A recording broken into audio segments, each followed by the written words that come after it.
Donc là, on est en présence de deux cochettes Bayeux, donc Luciole et Lavande, qui vont participer cette année au concours de Bayeux au Salon de l'Agriculture à Paris. Ces porcs de Bayeux font partie de la dizaine d'espèces du conservatoire du Puy du Fou.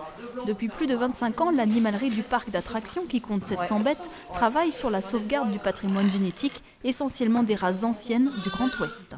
Pendant longtemps, il y en a certaines races qui étaient complètement abandonnées. Et aujourd'hui, elles retrouvent un intérêt, par exemple, par l'éco-pâturage avec la chèvre des fossés. Donc on a une satisfaction, une fierté de pouvoir être accueillis au salon. Pour sa 4e participation au Salon de l'Agriculture, l'animalerie Puy-Folaise présente 21 animaux de son conservatoire.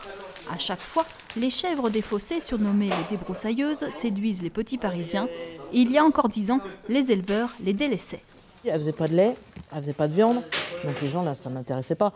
Alors qu'aujourd'hui, justement, avec l'éco-pâturage, on lui a trouvé un débouché. Et c'est ce qui permet aujourd'hui de nous faire 5 fois ou 6 fois l'effectif qu'il y a 10 ans.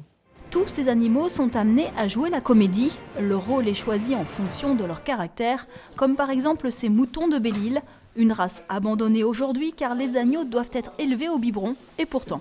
C'est une race qui est très sympathique, qui est facile à manipuler. C'est une race qui marche très bien à la corde. Donc nous, on les utilise en spectacle, dont la Ciné-Cénie, spectacle de nuit. C'est des enfants, et des enfants qui les prennent en corde, 5-6 ans, et qui les promènent sur la scène sans problème. Pas de salon de l'agriculture pour ce grand-duc lacté, né il y a 5 semaines. Mais la fauconnerie du parc participe aussi à des programmes de conservation et de réintroduction d'espèces rares dans le monde.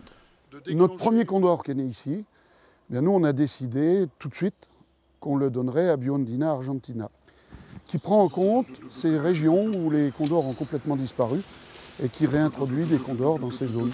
Ça peut être en Bolivie, ça peut être en Argentine, ça peut être au Pérou. En 10 ans, 6 rapaces nés au Puy du Fou ont été réintroduits dans la nature et 400 000 € ont été versés à des associations de protection des oiseaux.